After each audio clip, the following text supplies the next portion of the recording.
Hello friends, आप सभी का स्वागत है आपके अपने यूट्यूब चैनल ऑनलाइन शिक्षण पर। तो दोस्तों, ये आपकी कंप्यूटर की क्लास है और इस क्लास पे हम रोज़ाना की तरह आज फिर से कुछ बहुत ही महत्वपूर्ण प्रश्नों को जो कि प्रीवियस ईयर में लगातार पूछे जा रहे हैं उन अति लघु प्रश्नों को हल करने वाले हैं। इससे पहले दोस्तों, आपकी कंप्यूटर की 5 क्लास कंप्लीट हो चुकी है जिनमें हम 100 क्वेश्चन कंप्लीट कर चुके हैं वेरी शॉर्ट। और आज इस श्रृंखला को आगे बढ़ाएंगे और हर बार पेपर में पूछे जाने वाले प्रश्न जो कि ज़्यादातर रिपीट होते हैं वो इसमें हम इंक्लूड करेंगे। और अभी सही समय है आपके लिए, आप बिल्कुल भी ढील ना बरतें और अपनी तैयारी में लग जाए, क्योंकि एकदम से एग्ज़ाम आपके होंगे, ज़्यादा समय आपको तैयारी के लिए नहीं दिया जाएगा। तो यही सही समय है कि आप अपनी तैयारी को बेहतर बना सके और सभी विषय में बैक आने से बच सके और एक अच्छा स्कोर कर सके, ताकि फिर सुपर टेट के दौरान आपको इन परसेंटेज की हेल्प से अच्छी आपकी मेरिट बन सके। तो चलिए, बाकी आप सब खुद से समझदार है। अब क्लास को शुरू करते हैं और बहुत ध्यान से आपको सुनना है। और नोट्स बनाना चाहते हैं तो बहुत ही बढ़िया बात है, बाकी इस क्लास की पीडीएफ आपको टेलीग्राम ग्रुप में अवश्य ही शेयर कर दी जाएगी। तो चलिए दोस्तों, शुरुआत करते हैं आगे के कुछ क्वेश्चंस की जो बहुत ही अच्छी तरीके से हम लोग समझेंगे, रटेंगे बिल्कुल नहीं, समझने पर पूरा फोकस होगा। तो चलिए शुरुआत करते हैं। तो यहाँ पर आप देख पा रहे हैं जो क्वेश्चन आपका कल की क्लास में लास्ट था, वो क्वेश्चन नंबर 100 यही था कि भारत की सबसे बड़ी सॉफ्टवेयर कंपनी कौन सी है। मैंने आपको बहुत अच्छे से समझाया था कि टाटा कंसल्टेंसी सर्विसेज यानी TCS भारत की सबसे बड़ी सॉफ्टवेयर कंपनी है। अब आगे जो नेक्स्ट क्वेश्चन होगा, आज का पहला प्रश्न, वो है आधुनिक कंप्यूटर विज्ञान के जनक किसे कहा जाता है। बहुत ही बढ़िया क्वेश्चन है ये, आपके एग्ज़ाम में बिल्कुल आ सकता है कि आधुनिक कंप्यूटर विज्ञान का जनक यदि आपसे पूछ लिया जाए तो आप क्या बताएंगे, आधुनिक कंप्यूटर विज्ञान का जनक किसे कहते हैं। तो दोस्तों, एलन ट्यूरिंग को आधुनिक कंप्यूटर विज्ञान का जनक कहा जाता है। एलन ट्यूरिंग को, बिल्कुल सही, एलन ट्यूरिंग को आधुनिक कंप्यूटर विज्ञान का जनक माना जाता है। अगला प्रश्न है गाइस, यहाँ पर पूछा गया है माया क्या है। माया क्या होता है। सबसे पहले तो आप ये समझिए, ये किसी लड़की का नाम नहीं है माया। माया एक 3 डायमेंशनल प्रकार का क्या होता है, सॉफ्टवेयर होता है। माया एक सॉफ्टवेयर है, ना कि किसी लड़की का नाम। तो ये एक 3 डायमेंशनल प्रकार का सॉफ्टवेयर है जिसका प्रयोग चलचित्रों एवं वीडियो गेम में विशेष प्रभाव डालने के लिए किया जाता है। चलचित्र मतलब जो ग्राफिक्स होते हैं और वीडियो गेम होते हैं उनको और अच्छे से प्रभावशाली बनाने के लिए और अधिक उनमें प्रभाव डालने के लिए इस 3 डायमेंशनल सॉफ्टवेयर का प्रयोग किया जाता है, जिसका नाम है क्या, माया। माया नाम का ये एक 3 डायमेंशनल सॉफ्टवेयर होता है जिसको चलचित्रों और वीडियो गेम में विशेष प्रभाव डालने के लिए प्रयोग में लाया जाता है। अगला प्रश्न है, सर्वप्रथम वेबसाइट का निर्माण का श्रेय किसको जाता है। सबसे पहले वेबसाइट बनाने का श्रेय किसे दिया जाता है। बहुत ही महत्वपूर्ण प्रश्न है दोस्तों। आपके कॉम्पिटिटिव एग्जाम की भी अगर बात कर ले, साथ ही साथ सुपर टेट में जैसा कि आपका कंप्यूटर आता है वहाँ पर ये क्वेश्चन कई बार पूछा जा चुका है और आपके DLED में तो आता ही आता है। तो अगर पूछा जाए सर्वप्रथम वेबसाइट का निर्माण किसने किया, तो टिम बर्नर्स ली ने किया। टिम बर्नर्स ली को सर्वप्रथम वेबसाइट निर्माण का श्रेय दिया जाता है।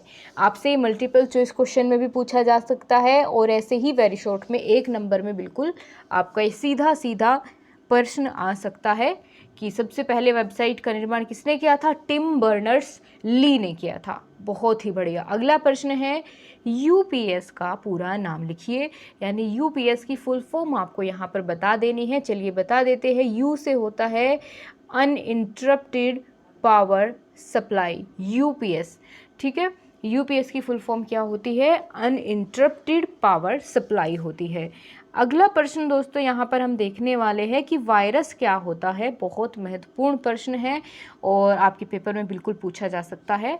ध्यान से सभी लोग सुनेंगे, आपको सुनना है ध्यान से, उसी में आपको ये लंबे समय तक याद रहने वाली है ये सभी चीज़ें, क्योंकि आप लोग ध्यान पूरा यहीं पर रखेंगे तो आपको ये भूलेंगे नहीं, सुनी हुई बातें आप लोग नहीं भूलेंगे, क्योंकि मैं प्रैक्टिकली आपको चीज़ें समझाऊंगी। देखिए, आप लोग कंप्यूटर मोबाइल फ़ोन का यूज़ करते हैं और जब आप किसी और की पेन ड्राइव वगैरह यूज़ करते हैं या किसी ऐसी वेबसाइट को ओपन कर लेते हैं जिस पर कि सेफ़ की गारंटी नहीं होती है, किसी ऐसे ऐप को इंस्टॉल कर लेते हैं, तो फिर आपका फ़ोन हैंग होना शुरू हो जाता है।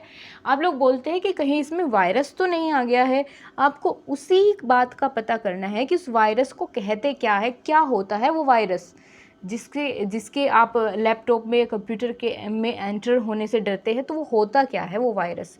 ये एक छोटा सा दोस्तों प्रोग्राम होता है, अवैध प्रोग्राम होता है, ठीक है, जिसे एक्टिव करने पर वह कंप्यूटर सॉफ्टवेयर की सूचनाओं पर बुरा प्रभाव डालता है। बुरा प्रभाव इन द सेंस आपकी सूचनाओं को चोरी कर सकता है, आपके डाटा को चोरी कर सकता है कंप्यूटर से, लैपटॉप से, आपके मोबाइल फ़ोन से।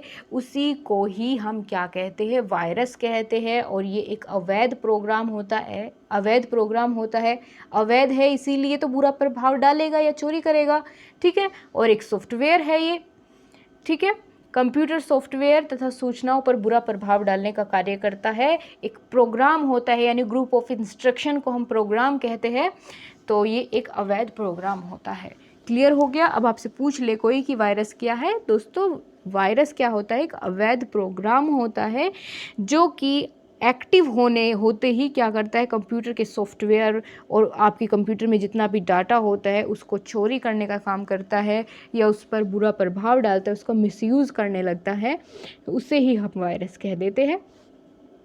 अगला क्वेश्चन है जो कि 2019 में आपका एग्ज़ाम में पूछा गया प्रश्न है, पूछा गया है वेब पेज किसे कहते हैं? वर्ल्ड वाइड वेब पर उपस्थित प्रत्येक पृष्ठ को वेब पेज कहा जाता है।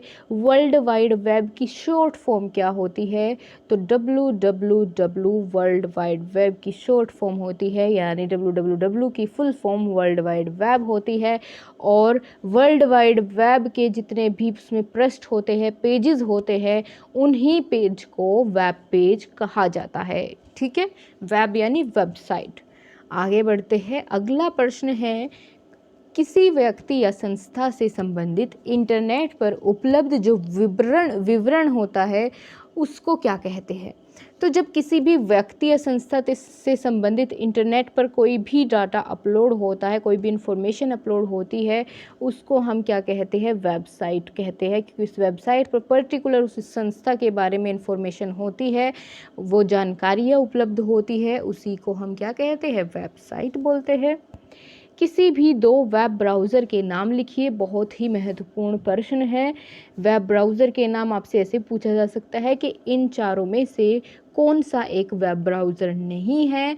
तो वेब ब्राउज़र क्या होता है? जिसकी हेल्प से आप इंटरनेट पर एक्सेस कर पाते हैं, इंफॉर्मेशन को सर्च कर पाते हैं, वो सभी क्या होते हैं? वेब ब्राउज़र होते हैं। जैसे गूगल हो गया, मोज़िला फायरफॉक्स हो गया, ये सभी क्या है? ये सभी वेब ब्राउज़र्स है। इनकी हेल्प से आप इंटरनेट पर जो चाहे वो इंफॉर्मेशन कलेक्ट कर सकते हैं, ठीक है, इन अ सेकेंड, नैनो सेकेंड भी बोल सकते हैं, with in A nano second. अब आगे जो अगला प्रश्न आया है दोस्तों, बहुत ही सबसे ज़्यादा महत्वपूर्ण आज की क्लास का मैं प्रश्न मानती हूँ। मॉडेम से आप क्या समझते हैं? बहुत पूछा जाता है, और शायद जो पहली क्लास आपकी कंप्यूटर की हुई थी उसमें भी ये प्रश्न आया था।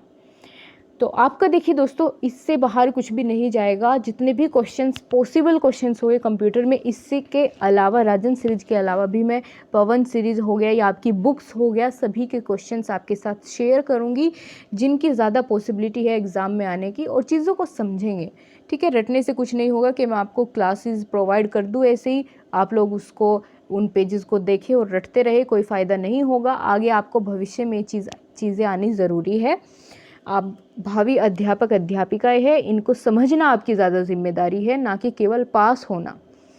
आगे बढ़ते हैं। मॉडेम से आप क्या समझते हैं? मॉडेम होता है दोस्तों, मॉडेम की अगर फुल फॉर्म की बात करें या किस वर्ड से मिलकर बना है, तो मॉड्यूलेटर, डीमॉड्यूलेटर, दो वर्ड से मिलकर बना है। मॉड्यूलेटर और डीमॉड्यूलेटर से मिलकर के बना है मॉडेम, ठीक है। ये एक इलेक्ट्रॉनिक उपकरण होता है। मॉडेम क्या है? एक इलेक्ट्रॉनिक उपकरण होता है जो कि डिजिटल संकेतों को एनालॉग में प्राप्त करके एनालॉग संकेतों को डिजिटल संकेतों में बदल देता है। यानी जो एनालॉग संकेत होते हैं, इंस्ट्रक्शंस होते हैं, उनको कन्वर्ट कर देता है डिजिटल इंस्ट्रक्शन में। ये काम होता है मॉड्यूलेटर का।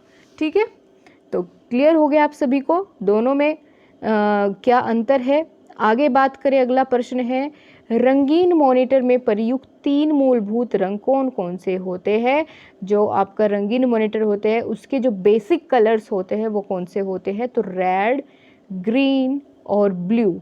RGB से आप इसको याद कर सकते हैं। RGB ये बेसिक कलर्स होते हैं आपके रंगीन मॉनिटर की। अगर बात करें, रेड, ग्रीन, ब्लू, लाल, हरा, नीला, ये सभी बेसिक कलर्स होते हैं। बहुत ही सिंपल सा क्वेश्चन था, लेकिन अगर आपको नहीं पता, यहाँ पर 1 नंबर आपका आराम से कट जाता, क्योंकि यहाँ पर तुक्के वाली बात नहीं चल सकती थी। आगे अगर बात करें, अगला प्रश्न है, OMR क्या होता है। OMR से आप लोग क्या समझते हैं। अगर बात करें पहले फुल फॉर्म की, तो O से हो जाता है ऑप्टिकल, M से हो जाता है मार्क और R से हो जाता है रीडर। अब बात करेंगे, ये तो फुल फॉर्म हो गई, लेकिन इससे आप समझे क्या, इसका मतलब क्या होता है, वो आपको अब पता चलेगा। ये दोस्तों OMR क्या होती है, एक इनपुट डिवाइस होती है। ठीक है, अब सबसे पहले आप ये देखिए कि जब आप कोई कॉम्पिटिटिव एग्ज़ाम देते हैं, चाहे वो ऑफलाइन हो या ऑनलाइन हो, उसमें आपके सामने एक शीट होती है और शीट पर इस तरीके से सर्किल होते हैं जिसको OMR शीट बोला जाता है। उसमें आप लोग क्या करते हैं, उन सर्किल्स को भरते हैं। जो आपका क्वेश्चन करेक्ट होता है, जिसका जो भी आंसर होता है, उन कॉलम्स को आप फिल कर देते हैं और उस शीट को क्या कहा जाता है, OMR शीट कहा जाता है।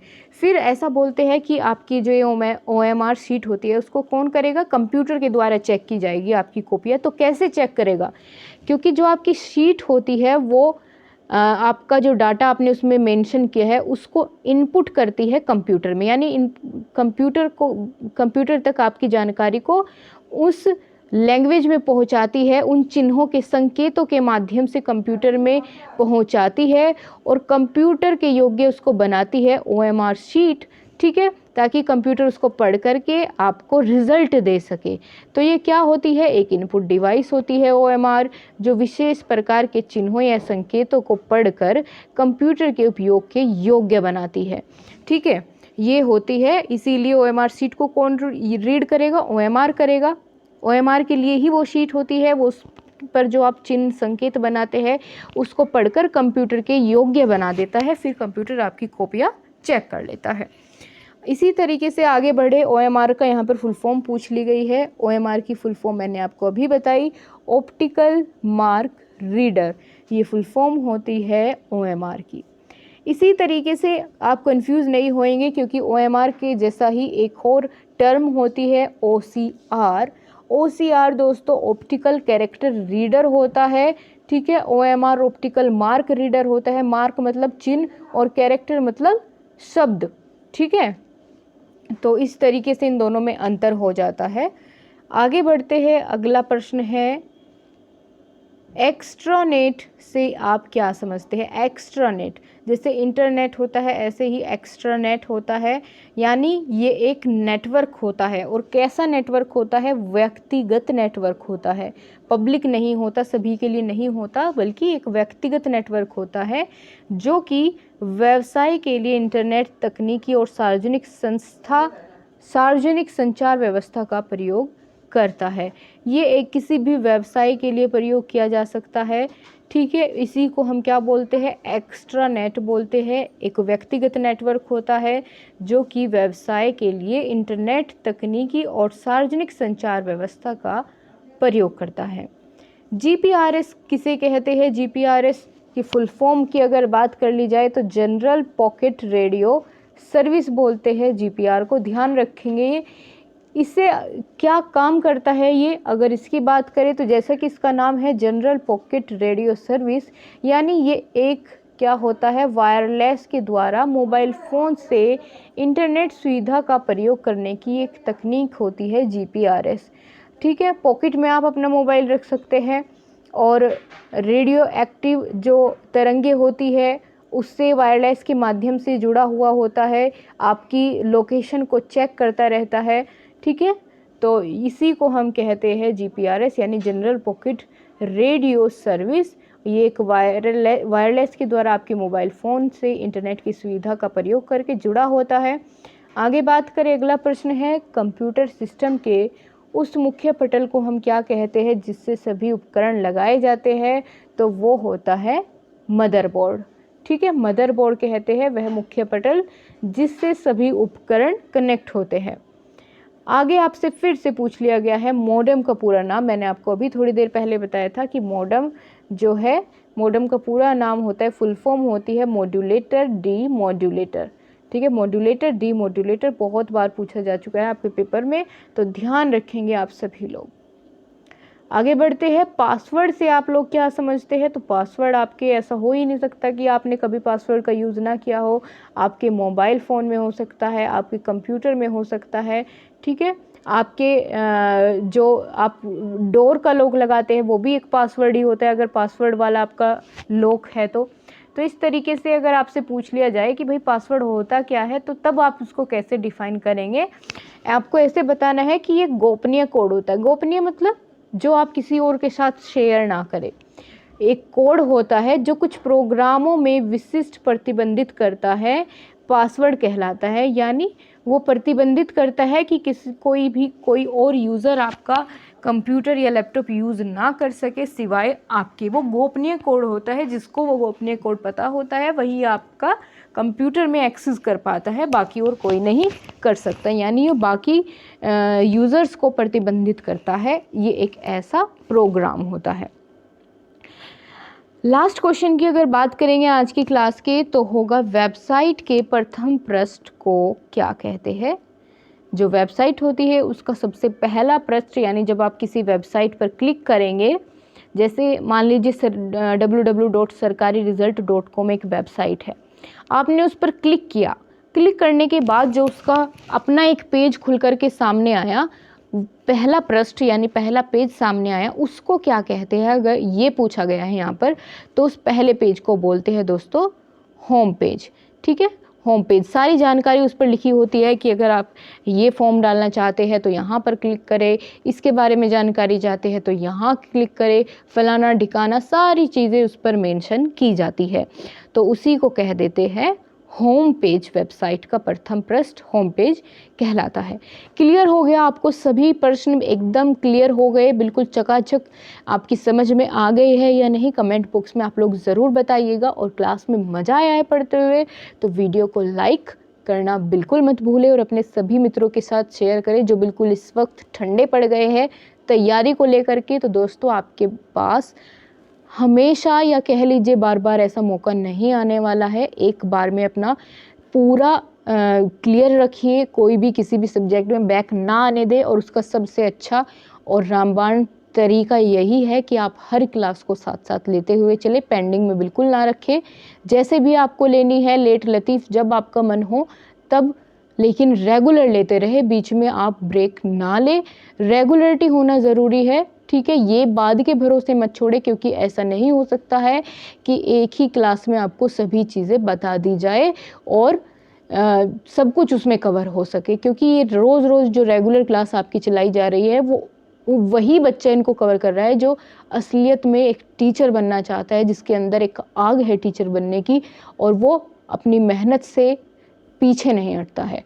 तो आप सभी लोगों के साथ मेरी शुभकामनाएं हैं। सभी को त्योहारों की बहुत सारी शुभकामनाएं। आप लोगों ने अच्छे से अपने त्यौहार मनाए होंगे। अब आप लोग फिर से बैक अपनी तैयारी पर लौट आइए और बहुत अच्छे से अपनी तैयारी में लग जाइए। So guys, thank you for watching. आपसे फिर मिलेंगे नेक्स्ट क्लास में, तब तक के लिए बहुत बहुत धन्यवाद। Take care, bye bye.